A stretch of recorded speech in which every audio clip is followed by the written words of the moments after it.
What's up, everybody? Welcome back to Rogue Creators. My name is Brian Fitton. I'm here with Lauren Lewis. Hey, this is the podcast dedicated to those who are doing things a little bit different, out of the box. And so we always like to highlight some awesome people. And we're here today with Randy Wilburn. How are you doing, Randy? I'm good, Brian. How are you? I'm so excited to have you. You have no idea. So Randy is a big-time podcaster, and we got introduced. He's local here. We're actually recording in our studio today, and he's local to us in Northwest Arkansas. And the name of the podcast is I Am Northwest Arkansas, yep. Which is very fitting. And so I'm very excited about this because, again, we were introduced on the 1 Million Cups podcast. I helped them produce that. It's just a weekly, I'm going to mess this up and Caleb's going to get upset with me. It's a weekly just entrepreneur, just come and present your business, your idea, whatever it is, just get your name out in the community. And we have an amazing community up here, which you have been able to kind of tap into. Absolutely. And Absolutely. so really excited to chat with you. But before we do, we kind of like to start things off. Just a little bit of fun to get to know you a little bit as well before we hear your story. But what is that, Lauren? So each week we like to start our episodes off with what are you obsessed with this week? So starting with our guest, Randy, what are you obsessed with this week? What am I obsessed with this week? Man, that is, mushroom coffee, I think is my thing. Yeah. Four Sigmatic is absolutely amazing. I've had to cut back on my caffeine, and Four Sigmatic, they're not the sponsor of this show, but I encourage you to rush out to your local health food store. A lot of grocery stores carry it. Ozark Natural Foods carries it. Yeah. But Four Sigmatic creates a really great mushroom coffee that has all of the benefits of coffee without all of the jitteriness of the caffeine. Yeah. And the chaga and the lion's mane, there are medicinal properties to the mushrooms that are amazing. Wow. And it gives me an extra boost of energy, and so I really enjoy that. And I've been doing Four Sigmatic for years now, since when they first started. But, I mean, these guys have just blown up overnight, and it's a really interesting company. Actually, a lot of podcasters have Four Sigmatic as their sponsor, Tim Ferriss being one of them. Yeah. And but no, I mean, I encourage everyone to check it out. The matcha latte is amazing. The normal latte, I'm telling you, just get it. If you don't like it, I'll pay for it. That's how good it is. Wow, the money back guarantee. Yeah, right? exactly. So that's what I'm loving right now. So. Yeah, that's fantastic. Well, Lauren is a coffee connoisseur. I mean, I guess. She grew up around the coffee world. I don't know that I've heard of it, but I don't know the actual intricates of mushroom coffee in general. Yeah, I mean, it's definitely and it's not even an acquired taste. If I poured you a cup and gave it to you, you might not know right away. Yeah. You wouldn't be like, oh my God, this tastes like shiitake mushrooms. It doesn't. It's not like that. I'd be okay with that, though. Yeah, you'd be all right. Yeah. So I'm a mushroom lover anyway. I mean, I'm the guy that gets mushrooms on the pizza, but I just think it's something different and it's unique. And again, the health properties and benefits are. I mean, it's been studied for years. I mean, mushrooms have a lot of medicinal properties to them, and in Asia, especially in China, they really utilize the mushroom in so many different ways and forms. But this Four Sigmatic, they've kind of caught the bull by the horns and have really done something cool. So check it out. I just encourage people. That's to do awesome. That. Yeah, we'll That's make really sure to cool. link to it in the show notes. Yeah, It's absolutely. Yeah. All right, Lauren, what about you? What are you obsessed with this week? So I talked about this a couple weeks ago. My husband and I have been watching The Umbrella Academy, which we've really enjoyed. It's really quirky, but really fun. But something I've enjoyed about it is the music in that show is really fun. Yeah. And so I've actually on my Spotify, I've been doing their playlists from some of their different seasons, and it's been really fun. And so I really enjoy it. That's awesome. That's awesome. It's not always where you recognize from shows that you're like, this is really they did a good job curating the music to match everything. And so it's very rare that I pick a playlist from shows, but it's kind of like Into the Spider-Verse. Yes, which we did rock. And that that soundtrack was amazing. Yeah. Oh, that's just one we can just kind of listen to over and over. Yes. My kids love The Umbrella Academy. When we first saw it on Netflix, my wife and I, we kind of watched what they watch, and I kind of had to spy it out. But I was like, oh, this is okay. So Yeah. they really like it. So there's some interesting and unique characters. Yeah. Vivid imagination for that writer. So yes, absolutely. I would agree with that. Absolutely. I'm gonna I have not watched it yet. It's on the list. So It should be. I was trying to pick between because I'm kind of obsessed with two things right now. So I was trying to pick a show or a podcast. I'm going to go my podcast since you went kind of the show. So we were talking about this earlier, but No Compromise from NPR. And it's talking about the like crazy alt-right like gun nuts and how the reason I'm intrigued by it is because of how they're utilizing like Facebook and digital marketing. Have you listened to it? Oh, it's amazing. Yeah. I listened to the first 2 episodes and I was blown away by the level of detail and attention that these guys in the alt-right have had for social media. Yeah. Yeah. And I mean, in one sense, it's like, okay, well, they're using it the way that it was intended to be used. Yeah. But on the other side, it's like, I don't really know. I don't really feel good at the end of the day about that approach. And, you know, people could argue on either side of the aisle about different groups and factions and how they utilize social media. I think that after watching what's it, Social Dilemma, that really opened me up, and it was like, oh my God! I mean, it's stuff that you kind of know, or it's like even in the back of your mind, you're thinking, am I spending just too much time on Instagram anyway? And that just reaffirms it, and you're just kind of caught. I mean, I follow a guy called his name is Nir Eyal, and he talks about hooked. His whole thing is about how we get hooked into things, especially applications. And so it's there's a Facebook is a genius when it comes to that. Absolutely. But those guys have really utilized it, and I would actually encourage people to listen because their approach, I mean, of course the Second Amendment, it's they're concerned. I mean, nobody's taking away anybody's guns, but that's a whole nother conversation. We could literally go down a rabbit hole with that. The bottom line is that they have basically utilized social media to their advantage, and I mean, those guys literally have people in every state that are monitoring things, are pushing out information, and so it's the aggressive tactics too that seem to be working, and then also just the referral, how they've set up their groups, how they go live, the content they produce. They are some rogue creators in the content space. We won't have them on the podcast, but I mean, and here's the thing. I mean, again, it gets back to when you think of it, they're trying to utilize social media in the way that we intended to use it, and also if you think about it, a lot of what they do wouldn't be contrary to some of the advice that we would give local businesses in terms of getting the word out. Absolutely, it's just the message. That's the challenge. It's tailoring it. So I would, if you guys can, we're going to link to that stuff in the show notes, but make sure you go check out all the stuff we've recommended because it's just intriguing in general. And it's I'm going to definitely check out the Mushroom Coffee.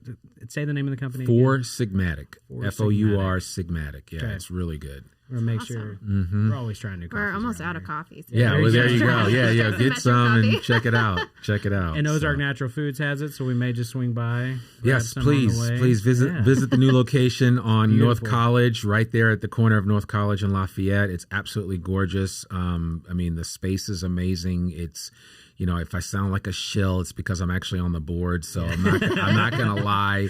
But the bottom line is it's really nice. Onyx Coffee has a coffee shop inside of I didn't know they had it. Ozark Natural Foods, and we serve up a local wine, a local beer, and so it's just a great place to go. There are more University of Arkansas college students hanging out there during the day than at any other time. It's like it's a de facto hall for them, and it's just been really refreshing since it opened in early June. So, Well, and and this is completely sidebar, but when I heard that they were taking that over, that building, I was like, I really liked their old location. I was like, I don't see the point of moving. But obviously, what they've done with it is just phenomenal. Like, okay, this makes a lot of sense, especially the patio area. Yeah, it was a total retrofit. Yeah. I mean, we have a tenant now, a chiropractor company that's their agency, and then so there's a lot going on there, even behind the scenes. And there's just more space. I mean, we have a hot food bar, brand new sushi chef that we just brought in a couple of weeks ago, and the sushi is amazing, and it's super affordable, super fresh. Huh. Of course, sushi has to be fresh. Yeah. Right. Otherwise, That goes without, that goes without saying. When you get your sushi at the gas station, you know you've got other issues to deal with. So. Exactly. Yeah. So you'll have other issues later to deal with. So. No, but that actually kind of brings us into exactly why we wanted to have you on the podcast. So I Am Northwest Arkansas how many years have you been going now? Man, it seems like forever, but I just released my 91st episode on Monday. Goodness. I had Chef Erin Rowe from Ozark Culinary Tours. She's amazing. And I'm just really thankful for the opportunity to kind of tell people's stories, which is really what I Am Northwest Arkansas is all about. And it's the intersection of business, culture, entrepreneurship, and life here in the Ozarks. Yeah. And I made it broad like that in terms of the focus because I didn't want to exclude anybody, although we don't really get into politics. I mean, I have talked a little bit about some of my own personal feelings on things after the George Floyd incident. I had a couple of very heartfelt monologues episodes that I did that were actually some of my most listened to. Really? Yeah. As a matter of fact, I've had people come to me and say, man, listen to that episode that you did talking just about your experiences as an African-American here in the United States and all that stuff. And it was just really interesting. And I've told other aspects of my personal story, but it was just nice to be able to do that. And every now and then I like to kind of step back from interviewing somebody and just talk. And actually, I'm going to do another episode like that this week coming up as we prepare for voting on the 3rd of November. Yeah. And again, I've purposely not made the show about politics or anything partisan. I just really want people to kind of engage each other where they are and not, from a vantage point of I'm blue or you're red or whatever. Yeah. And I mean, I think the thing that I've learned about coming here is that the thing that I really like about Northwest Arkansas is that people seem to be fairly genuine. They wear their emotions on their sleeves. They don't treat you. They give you the chance to they take you for face value and not kind of like, well, what's your goal? What are you trying to do? What's your angle on this? Yeah. As I've always said on the podcast, when I lived in Boston, you've got people that have been in Boston for years and for generations, and there's always an angle. Everybody has an angle, and I'm not saying that that's not part of human nature. I'm just saying it's not as present here in the Ozarks and in Northwest Arkansas. And so I just said, let me focus on this area. And the other reason why I did is really selfish.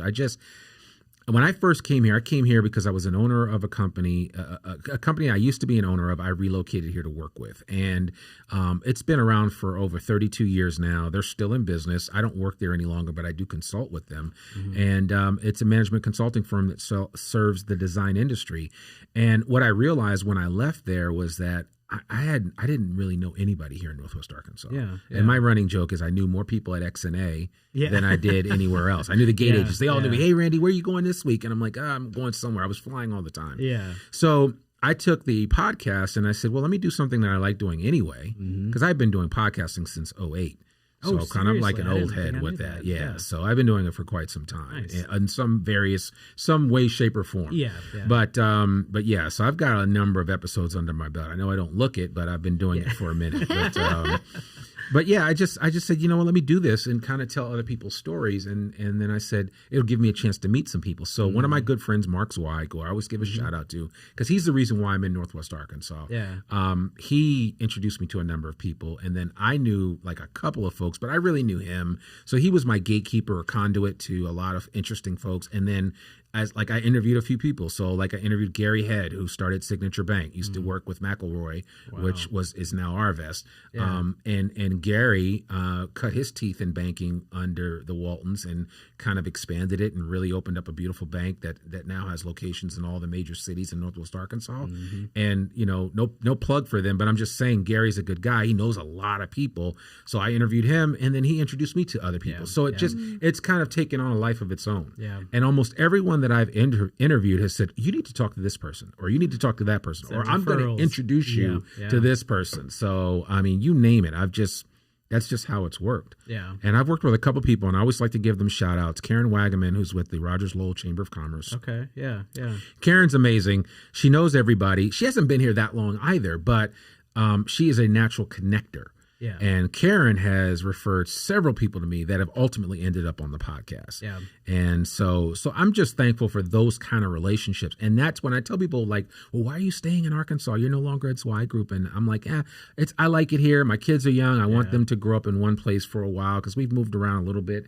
And I said, I'm going to make a go of it. And the thing about it is that continues to inspire me are people like Karen and others that really have, kind of opened the door and introduced me to a lot of other people. And so, I just think it's a great community. I mean, I live in Fayetteville, but I travel all throughout the corridor. So from Bella Vista on down. And I always like to say I include the sandwich. The top of the bread is Bentonville. The bottom of it is Fayetteville and everything in between. Yeah. So I kind of look at it that way. I love it. I love it. That's fantastic. And that's really, I mean, we kind of have our pillars that we talk about on the podcast. So podcasting, Absolutely. video, social media, and then we have kind of just a founder series, and you kind of fit kind of into that technical podcasting side, but then also in kind of a founder series. And there's a special place for me because I started the Go Rogue podcast back in 2014 with Eric Henson, who's of Explainify, and he's in Fayetteville. And so our whole thing was I wanted to know more of the tech community.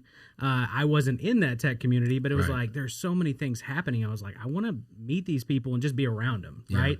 And so it basically kicked it off from there. And he started it because he was already in the tech community, but he wanted to get better at interviewing. Sure. And so there was kind of a twofold thing with us. But even this week, actually, I had lunch with one of the original guests on our show. And it was just crazy to talk through how far it's come. But I would have never met him. We would have never had that connection. Then he introduced me to several people. So kind of the same thing where it's like, it's just a natural thing that happens, but it really, and specifically in Northwest Arkansas, it happens that way. It does. And especially we talk with a lot of different guests and different people too who are starting podcasts, and they're like, well, how do I get guests on my show? How do you, like what you say, it's you have a great interview with somebody and they're automatically going to start referring you. Or if they don't, you can ask, hey, who do you think would be a good fit for my audience here to be able to expand, my guest pool and to bring some value to them as well. And so you've done a great job of that. Yeah, thank you. I appreciate that. And that is that's the bane of most podcasters' existence, is finding that next guest. Especially, I mean, there are a lot of different formats out there. And if you're going to do an interview format podcast, you've got to be able to prime that pump and get people to come through the proverbial door of your podcasting booth and meet with them. And so I have just made it a point just to connect with folks. And I actually like just talking to regular people. I don't, you don't necessarily have to be a Bert Hanna from Hanna's Candles, a $70 million company, or, I mean, his story is amazing, but I could go on. I mean, some of these stories that I've learned, but I mean, Ben Clark, and I mean, there's just so many people out there that have done some amazing things. And I just like telling those stories. Yeah. And I think everybody's story matters. And the feedback that I've received from the regular listeners, and the cool thing is that the demographics, the regular listeners are amazing. The feedback that I've gotten is that, man, there's just so many different stories and just aha moments for them, So there's a little learning in there, but then there's also just, this is cool information. And behind the scenes, and really hear somebody that you would probably never, ever hear their story. Right. Because you're not going to see it on the news, or somebody may do a blog or an article or something about them, but to actually hear them tell their story is completely different. So, exactly. Yeah. It is. So we chat with a lot of people that, I'm sure you get this too all the time. They're like, I want to start a podcast. And they have like 20 million ideas, and they're going all these different directions. And so we always kind of, hey, you got to narrow in your focus and really understand what your goals are. So how do you stay true to your goals of your podcast and your aspirations to continue when your listeners listen in? They know what they're getting. It's not going to be just some wild card, minus maybe like what you said, a personal touch that was your listeners really appreciated. Yeah. Well, and I thank you for that question, because I mean, it's a good one. And I think it's something that any creator needs to think about, right? I mean, when you create anything, I don't care if it's a podcast or artwork or whatever, you have to have a why behind it. And if the why is not big enough, it's going to be hard to do what you do. Yeah. So, and it's so funny. I just did a creator session for Podcast Movement, which is kind of like the largest podcast event. And I actually spoke with them live in LA in February of this year, but COVID changed everything. So they didn't have their August event, which would have been their 5th year in Dallas. So they now had actually 6th year in Dallas, but so they had a virtual event. It's been going on for the last 2 weeks, and I spoke last Thursday about this same thing. And, you know, I focus on a couple of key things. You have to have a why. You have to know who your avatar is or who the persona is of that listener, right? Yeah. And so depending on what your focus is, that why needs to be big, because it needs to fuel your ability to get up every day and press record whenever you press record. Yeah. And the avatar, you need to be mindful of who your audience is. Right? I mean, you guys know your audience. You know the people that you normally attract. I purposefully made my audience kind of broad so that I could reach a lot of different people, and it's actually worked out. This particular podcast, I have others that I have audiences that are very narrowly defined, but this particular podcast for I Am Northwest Arkansas allows me to kind of speak to a bunch of different people. Yeah. So you have your why, you talk about your persona, then you kind of think about, you know, how often can I do this? The cadence, can I do it every week, which is tough, as you know. Yeah. Pushing out a podcast every week. I've gone weekly since, for this podcast, weekly since April of 2019. And then I've had another show that I've gone with regularity for like 4.5 years now. Goodness, yeah. So, you know, give a plug to it. I don't think I know that. Well, that show is the Zweigletter podcast. Oh, that's right. So that's the company I used to work with, and so I created a podcast around their newsletter, which is kind of one of the oldest running newsletters in the design industry. Wow. So it's been around. Mark Zweig started that newsletter in 1992, and so it will be 30 years in 2022. So yeah, it's crazy, but it's been around for a long time. But we originally started out just rereading the actual stories that he wrote, and then we said, you know what, I'll interview you about these story topics, and then we morphed into interviewing other writers for the newsletter, and then it's kind of taken on a life of its own. And 177 episodes later, it's still going strong. So we get a lot of people that again want to start podcasts and then say, okay, well, what's, give me 30 topics, because they're like, everybody can come up with 10 things they can talk about. Right. 15. Absolutely. But after that, they're like, they get tired and burn out, and it's like, if you're going to do this, you need to have 52 at least if you're going to do a weekly, because most people want to do weekly. Exactly. I think the compromise is doing a season. It's like, do 15, take a month off. As long as you structure it that way and set the expectation, it's totally fine to not do every single week, right? But you got to build that audience out. And I think with the pervasiveness of voice, right? Because one of the things that I'm now talking about when I speak of podcasting, I'm also talking about voice. So when you think of voice, think of your Amazon Alexa, your Apple HomePod, your Google, whatever they call that thing. I can never remember. It's always like Google Home. It's Google Home or whatever. It's like the stepchild of the Amazon Alexa, but because we have one, and the kids are always like, "Are we ever going to use this thing?" But I'm like, we got a bunch of Alexas, Echoes around the house, but we don't. The Google, somebody gave it to me. Actually, Google gave it to me to test out, and I've used it a little bit, but it's just not the same. Yeah, I agree. But the bottom line is, 50% of all search right now in 2020 is spoken word. Yeah. And by 2025, it will be 100% of search. Yeah. So from so you can look at it from two standpoints. One is people that want to get their story out and share their story. It's another avenue to do that. For entities and organizations that want to tell the story of their brand, if you are not thinking of it from the vantage point of what our brand sounds like from a spoken word standpoint, you're going to only get half of the picture, and you're only going to reach half of the market, because you also have to think about people's consumption habits and how they listen to podcasting. So that kind of informs even the average Joe or Jane that decides, I want to start a podcast. What are the listening habits of your podcaster? So if I was starting, for instance, say like a Razorback show, and I wanted to do a show where all I did was sit around and talk about Coach Musselman and the basketball team. That would have its own unique group of people, and I would have to think about what I could do. Now I could think of 52 things to talk about with regard to Razorback basketball. I'd go back to the history. I'd talk about the '94 season. season. I talk about all the chances we've had to make the the Final Four. I talk about where the entity, where the I know where I talk about where it is now and where the school wants to be, and then talk about all those near misses, those what ifs. Like it's like if we could have gotten Malik Monk back in 2016 and what that team would have looked like. And I sit around and have those conversations with people, and it's just like, oh my God, could you imagine what that team would have looked like with Bobby Perry and Malik Monk? And I mean, it would have been insane. Oh yeah, absolutely. So yeah, I mean, there's a number of things that you can do, and so you can find either a narrow funnel to focus on or a really broad one. Yeah. But you just have to kind of come up with it. And I always tell people when doing a podcast, you really need to think long and hard about what your commitment's going to be. So like when I came out with I Am Northwest Arkansas, I had 10 in the books from day one. Yeah. So I came out, there were 10 in the hopper. Yeah. There was enough to listen to. Yeah. And then you kind of build on that. Absolutely. But back to what you said a little while ago, even getting to an episodic focus where you say, okay, well, we just want to focus on things for a period of time. You can do that as well. Mm-hmm. And Serial and so many other great podcasts talk about it in a very the window of a series, and you just come up. That's why nowadays, when depending on what hosting provider you use, when you upload your podcast, it'll ask you what season are you in. And so some podcasts are just have perpetually been in season 1. They just keep going. Every week is just a new episode. Ended. There's no new season. It's just I just keep going. But then some people are like, I mean, I'm working with clients and I help businesses.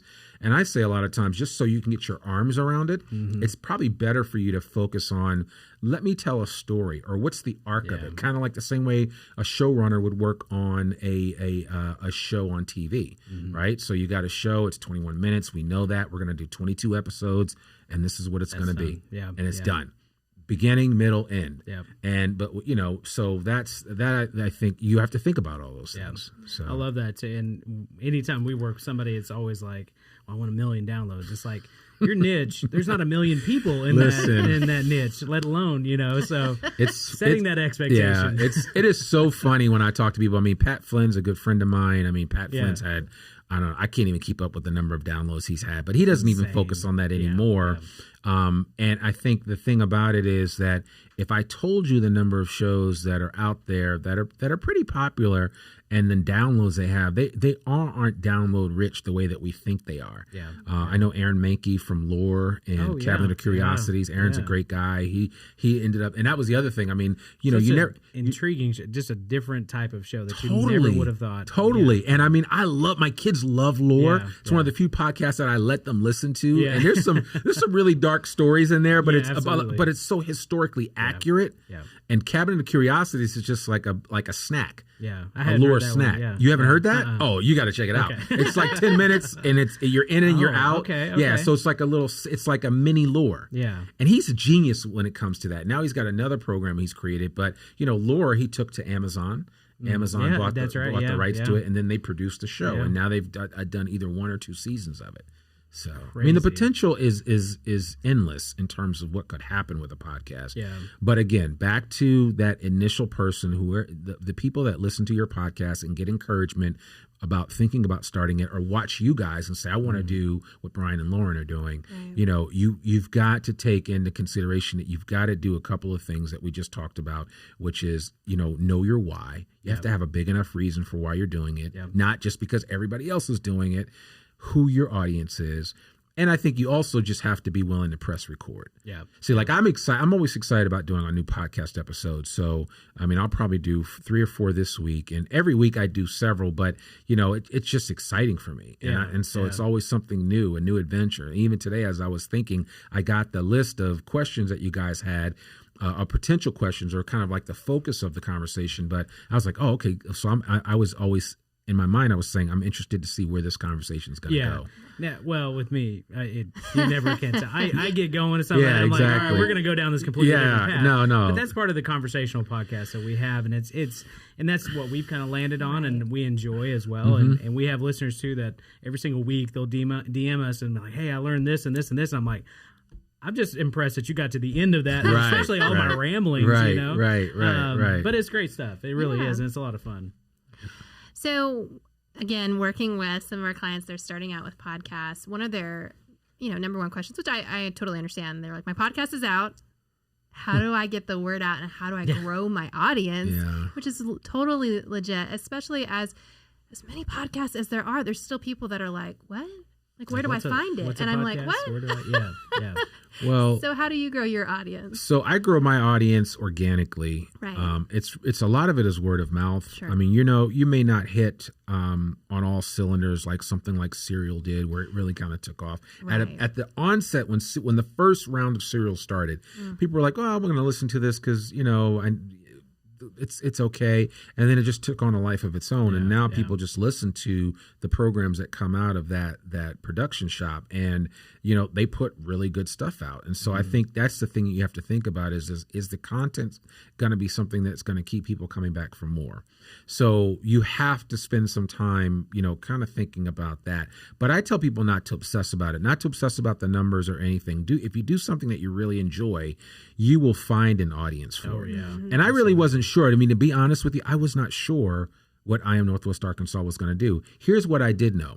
When I moved here in 2014, I didn't really know a soul outside of Mark, and I didn't know a lot about this area outside of the fact of the 94 team. And, I mean, seriously. I mean, when you think about it, it's like, I know the Razorbacks. I mean, I've seen them on ESPN enough times, but that was it. I didn't know enough about this place. And honestly, that's why I created the podcast, because I wanted people now, like, it's crazy. I got a call from a guy the other day. It was like, I live in Central Arkansas and I'm moving up to to Northwest Arkansas because I listened to your podcast. I've had several people reach out to me. I've talked about it a little bit on the podcast. That wasn't my intent, but that was the idea, was I want to share with other people so they get an idea. So people coming here, I want to give them a little flavor of what it's like to live here. And I've had several people reach out to me post taking a job with Tyson or JB Hunt or Walmart, saying, man, I listened to your podcast. It helped me so much to make a decision because I was up in the air. And so I think it's, you need to be thinking about it from that perspective too. You're doing the chamber's jobs, Right. It's something like that. Yeah. So I'll send them a bill, but exactly. No, but I mean, I just feel like, I mean, I think, it was a phrase I learned a long time ago. It's a pitiful frog that doesn't praise its own pond. If you don't like where you are, you need to get up and move. And if you do like where you are, then you need to dig your heels in and put some time in. Absolutely. Yeah. I don't think I've ever heard that statement before. That's awesome. Yeah, it's an old school statement. So yeah, it is really good. I didn't call anybody a frog. I'm just saying, it's just, you just understand that that's the case. So you're the reason why everybody's moving here, and now we're having to widen the roads. I wish I could lay claim to that. I mean, statistically, what is it? What are they saying? It's 32 people a day. I don't know how. It'd be interesting to know how much that's changed since the pandemic. But what hasn't changed? We're still hitting to top 5 or top 10 list of a lot of programs. U.S. News and World Report still put Fayetteville on the top 5 places to live in the country. That hasn't changed. So I mean, we're going to go from where we are now, like 450,000 people. We're going to double those numbers in the next 20 years. By 2040, you're not going to recognize this place. This is not going to be your grandparents' Northwest Arkansas. All the hayfields and all that. I mean, it's completely changing. It's going to totally change. It's going to totally change. So, and change is good. I mean, it's just what it is. So. Well, and you talk about like growing your audience organically. One thing that you had mentioned, I said this at the beginning, but 1 Million Cups, you did a presentation on there, right? And as crazy as it is, I had never heard of your podcast before, and I mean, we're in kind of a network of podcasts too, as well with Daniel Quinn. He's done a great job of that, and kind of like curating some like local stuff and other people around, and I was just like blown away. I'm like, I thought I knew everybody who did anything podcast related in Northwest Arkansas, and it just, but again, it just shows just putting yourself out there too. I mean, you're kind of active in that community, obviously a referral base, and then went back and looked at some of your episodes. I'm like, Randy's been around for a while. Like, this is not just something he just started up last week. Right. I got like 3 episodes, so check one of the 3 out and let me know what you think. So what is happening right I've been now? on Daniel's podcast too, and I mean, you're right. I mean, that's just it. Because honestly, before he contacted me, I didn't know about his podcast. But we have some mutual friends, and that's how we connected. And I think getting back to your question earlier, Lauren, about how you get the word out. I don't know that anyone's truly written a book. I think what Pat wrote a book called Pat being Pat Flynn, wrote a book called Superfans. Yeah, yeah. And I think, look, in my mind, that's why I'm starting to call my group Tribe. I am Northwest Arkansas. Like, where is my tribe? Yeah. And my tribe are those people that, because I can't be all things to all people. Yeah. You know, there is a subset of this population that's just anything Razorback sports related, but outside of that, they don't really have an interest in listening to a podcast. Yeah. If they're not talking about what Coach Pittman has done recently, Yeah. or how we got screwed out of that game with Auburn, because we did, or you know what I'm yeah. saying? Everybody said that too. There was Everybody, even was the very surprised to SEC. see Yeah, that. I was. I was like, Yeah, somebody's they gonna said find something, but no, everybody said the same I saw a thing. meme of a guy that said Auburn's true record 1-4. Yeah, yeah. So you know, and I was like, yeah, that's right. That's so, right.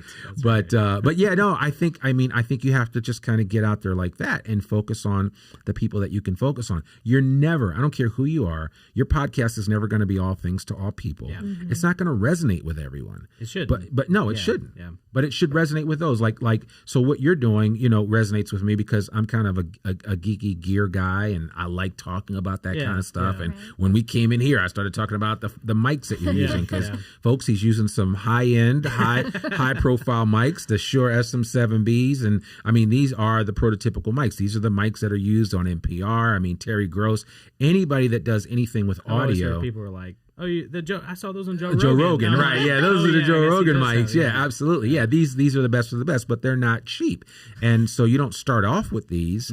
You build to it, and that's the whole idea. But yeah, I mean, Lauren, you've got to organically work it, and I am constantly working it. Even what I'm doing here with you guys, Yeah, I'm trying to bridge the gap and do it. And there's no competition with podcasting. Everybody's got a podcast out. Yeah. I mean, you know, people are doing it. That's why we have 1 million podcast shows now. You know, but when you compare that to YouTube, I mean, YouTube has 31 million YouTube channels. Yeah. So we haven't even scratched the surface no, with no. podcasts. So if Well, you talk about that Yeah, and yeah. just the growth of voice and the smart speaker, Yeah. It's completely the changing. upside is great. Yeah. Well, and that too, there was a recent study on actually Pat, we're big fans, Pat Flynn. So I had an opportunity to interview him when I was in Orlando for PodFest. I saw that. Yeah. It was really short, but it was a great opportunity just to kind of sit down. Buzzsprout kind of provided the on-site recording studio and stuff there, and so it was a lot of fun. But it was one of those that I think he recently interviewed somebody, and they were talking about podcast statistics of people saying, well, there's already 1 million podcasts out there, and he was saying, well, actually, you take that of the ones that are actually active. Yeah, Like, the number's and much lower. It goes completely down. It goes down. I forget how they've tried to figure that out, but it's when you look at the active, you look at there's 1 million podcasts out there, but there are probably maybe a quarter of that are actually active. Yeah. And then when you get to those that have a normal cadence, then it's probably a quarter of that. Yeah. Well, and that's what anybody that says, well, my area or my focus is just way too saturated. Like, pull up those podcasts, see when the last time they actually had an episode out. And a lot of people, for some reason, 2017, 2018, people stopped. Yeah. I see a lot of that, which is very strange. We need to put together a case study, by the way, figure out exactly where all those statistics are. Yeah, because it's crazy. interesting. Yeah, But- it is crazy. And I would just say to people, just based on that statement that you just made about, you know, the proliferation of certain subjects. So like for instance, financial podcasts. Yeah, there's 1 million, and Dave Ramsey, that's all he ever talks about. But you know, there's no room for me. There absolutely is. Oh, absolutely. Because Yeah. everybody has a focus. Yeah. And I think that's when you can kind of start thinking about, well, let me think about my angle. What's the financial angle for me? Maybe you love index funds, and you love talking about that. Now There's a small niche for that. There is. I would not listen to that. But listen, I mean, but you never honestly, know. quietly, I mean, a lot of people, as much as the talking heads on like CNBC and Bloomberg tout the benefits of index funds, about, you know, even Dave Ramsey, that's all he ever talks about are index funds. Yeah. You have the opportunity to create a little niche market for yourself. Absolutely. With that. So Well, that one was free, folks. So. people, just go out there and start your index fund podcast. Right now. Exactly. No, but Dave Ramsey is a great example because I think my first podcast listening was Dave Ramsey, and somebody else had mentioned that too. But then you just go from there, and I now listen to other financial podcasts. I don't listen to Dave Ramsey's podcast anymore, but he was a great way to get me introduced to it. Right. So you never know, you know, start your. If Pat Flynn is somebody that people start listening to grow a side business, Right. and you have another side business idea or podcast or something, people can find you through those. Yeah. Because you start looking, all of a sudden you're like, oh, I really enjoyed that. I wonder what else is out there. Yep. So Absolutely. So this actually segues really well into what do you think, like, how do you think podcast is changing and evolving, and what's it going to be in the next couple of years? Because I definitely think it's growing. Yeah. Well, obviously it's growing for sure. I think it's just kind of figuring out how do podcasts play into the whole smart speaker market. I just think that that's going to be a huge thing. Right. I mean, the amount of money that Amazon is putting into this is huge. Just the fact that you're going to be able to search everything. I mean, Google indexes all transcripts now. Yeah. And with Google Podcasts, I mean, there's just a lot of little things that are happening. I just think it's going to get bigger. We'll probably be at 3 million podcasts, in short order. Whereas it took 15 years to get to 1 million from the time that Adam Curry founded or created this whole concept of podcasting, marrying RSS feeds with this internet radio shows. Yeah, exactly. I mean, so I don't think it'll take that long to get to a faster mark. And so I just think there'll be opportunities for people to put their information out there and share it with the world, and people will consume it however they want to consume it. Yeah. It doesn't matter. We've talked about that several times of like, if you write a blog post, give an audio version of that. Like, I'm not a big blog post reader, but I'll listen. If you have a play button at the top, I still read. I'll play it. I still read. I still read. I mean, that's a thing. I mean, there's a lot of friends that write a lot of Medium articles. Yeah. And now if you say Medium takes their articles and creates an audio version as well. I don't think I knew that. Yeah. So that's kind of really cool. Yeah. And so, I mean, there's a lot of benefits as far as that's concerned. So, yeah, I mean, I just think it's constantly changing. So I think back to what you're saying, I mean, I'm excited about the future of podcasting. And my simple retort to anyone that will listen is just get out and start one. Kind of do some of the basic foundational things to get started. What we talked about earlier about your why and your persona, avatar, who you're focusing on, and the type of show that you want to do. But just get started. I think the hardest thing is pressing record on a regular basis. Because I can tell you that I've had friends that have had amazing podcasts, and they ran out of steam. Yeah. And that's real, I mean, especially real. It's called Pod Fade. And the reality is that for a lot of people, this is just a hobby. Yeah. And it can be an expensive hobby. Real quick. Right, real quick. As we have found out. Right. Real quick. So I mean, you want to do it. I mean, and I'm thankful for the sponsors that I have and the support that I have, but that did not come easy, and it took time. I mean, it just you have to show people that I've got, and I don't have to have hundreds of thousands of downloads. No, it's not required. And again, setting that expectation up front too. If you're doing it for the downloads, you're probably going to be disappointed up front because it does take a while to actually build that up. So and here's how I talk about downloads with people is this: they're always going to be those anomalies, those shows that's just far and above everyone else, just reach a quick momentum and have a lot of listeners. But when I tell people this way, because most people are afraid to talk in front of crowds, but even if you create a podcast and you get 500 downloads a week or 500 downloads a month, that's like you being in an audience with 500 people that are listening to what you have to say. Absolutely. How often does that happen? Never. I mean, it really doesn't. Yeah. It doesn't. We use that same analogy because it really does make a difference when you're standing up there in front of 50 people. Right. Good grief. I mean, that's a room full of people. That's people that have given it time out of their day. Yeah. Right? I got things to do. I have kids to raise. I got a wife to take care of. I still have other stuff to do, but I take time to put you between my ears and take in what you have to say. Well, and it's an audience that is there for you. Right. It's not just, hey, I'm walking into a meeting to where I get to give a speech and introduce myself, almost like a 1 Million Cups. It's like people don't know who I am. No, they know who you are, and they're listening, and they're there for you. I mean, it's definitely a powerful medium. So, Randy, hey, thank you so much for coming on today. This has been a lot of fun. I'm very, very excited to get this out there and for you guys listening. I mean, make sure you guys check out, actually, where can they find more information about all the stuff that you're doing? So you can check me out two places, either at encouragebuildgrow.com. That's my company. And then IamNorthwestArkansas.com. And I'm online at Randy Wilburn on Twitter and Instagram. And then at I Am Northwest Arkansas on Instagram. And I do a lot on Instagram. That's kind of like that's as I like to tell my sons, I say, you guys spend your time on TikTok, which I'm still learning. Yeah. But I spend my time on Instagram, and that's kind of where I do it. And I think as a creator, Instagram is kind of a great place. And now that they have Reels, I mean, it's really, fundamentally, and Reels is just their version of TikTok. But I think as a creator, when you're out there creating a bunch of stuff, it's a great platform to be on, and try to be as many places as you can be. Yeah. You know, that makes sense for you. You don't have to be all things to all people, but just be where you can be based on what makes sense. So. Well, we kind of cheat around here because Ava, she does our TikTok. Right. Like she's in that generation where she understands. I feel like an old guy. Okay. I'm like, well, she understands. You can learn some stuff. I have my son teach me. He's got one video that's had 1 million views or likes or whatever, awesome, and I'm just like, wow, okay. So he was showing it to me the other night. He was so proud. I was like, okay, good. Let's do it again. Let's see what happens. Exactly. Repeat that success there. Exactly. Yeah, absolutely. Exactly. Cool. Randy, again, thank you so much. Thank you guys so much. I appreciate having me on the podcast, and I'm going to have you on my podcast. Yes. So we're gonna maybe do a little cross promotion and a big shout out, and maybe we'll mutually create awareness for a lot of people for both of our podcasts. And that's to me is what it's all about. That's the point. Absolutely. And that's that. We didn't even get into that cross collaboration and tapping into different audiences, and it's just bringing that value to more people. So right. That's awesome. Cool. So, Cool. Thank you so much. Guys so much. I appreciate it. All right. We'll see you guys next week. Thanks.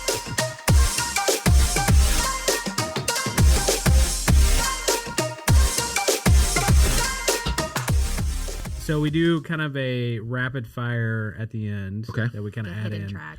I'm a 90s kid, so the hidden track on the CDs, that was a big deal. So I like that. So do you have time to stick around let's rock and roll. All right.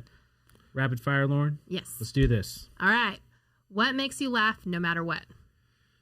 No matter what, Dave Chappelle. Anything from Dave Chappelle makes me laugh. That's so good. Bill Burr's hilarious too. Yeah, He's really, really funny. But Bill Burr and Dave Chappelle, they both make me laugh. And I literally, if you go, you know how like you can go to your Netflix and you have like your list of stuff you've recently watched. I have a couple of key things that are always up there. And one of Dave Chappelle's specials is up there, Bill Burr's, and, some documentary that I found. So, so that definitely does it for me. So good. You got to go because I can't think of anything. Okay, mine's super random, but I have a picture in my bathroom. What? Okay, it's of a Chihuahua sitting by a poolside in a swimming cap, and it's ridiculous. And my husband got it for me because I loved it so much because it always makes me laugh. So it's great when you're like having a really bad day. You can just look at this and look at this ridiculous picture that doesn't match any of my decor. Yeah, but it's just this silly little Chihuahua sitting there in a swimming cap. We're gonna have to see this. Yeah, I'll find a picture. Okay. That's funny. So now I'm split because there's several photos of me and my best friend, like back when I lived in Texas. We have some ridiculous photos that they're definitely like cringe. They're cringy for everybody else. For me, they hold a special place, and I can look. We always randomly send those to each other. So there you go. Those are pretty good. There are a few memes that are probably inappropriate to mention on the podcast that are hilarious as well. That we'll keep those PG. But anyway, that's a good question. That's a very it's good. Ava's the best. All right. Is there a dessert you don't like? Dessert I don't like. Yeah, I don't like cake. We've talked about this before. Okay. I have to explain. So my parents owned a donut shop / bakery for several years, and I just got around. My mom made wedding cakes and all that. I mean, just everything. So basically, we lived there because that's my parents small business owners, and so anyway, I just got around too much cake. I just did not like cake. Yeah. So I'm getting there. But there's just a lot of just very traditional cakes that I'm just like, I'm good. Thanks. Sorry. What about you, Randy? Well, I think my is a toss up between mint chocolate chip ice cream, which I totally do not like. Is it just the mint flavor, or is it like it's just a mint flavor? I don't like mint in my desserts. Very strong though. In that it is. It can be. Yeah. And like any type of banana, any type of flambe, like bananas Foster or bananas flambe, I just don't like those. So.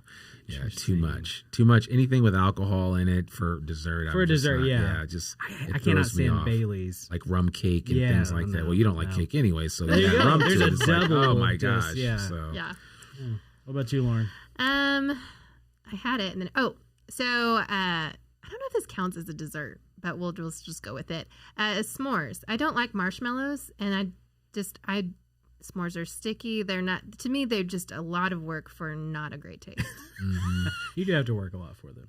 Yeah, I mean, and fire, so I know I've gone to a ton of bonfires recently because the weather's gotten cooler and everybody's like, now we got to do s'mores. And I'm like, so disinterested. I think I'm getting to that point because we have 3 preschoolers, so they love to do s'mores. Yeah. They just don't eat them. Oh. And so I eat 4 s'mores in a sitting. So I'm probably going to get to that point too where I'm just like, I'm done with s'mores. That's fair. So That's fair.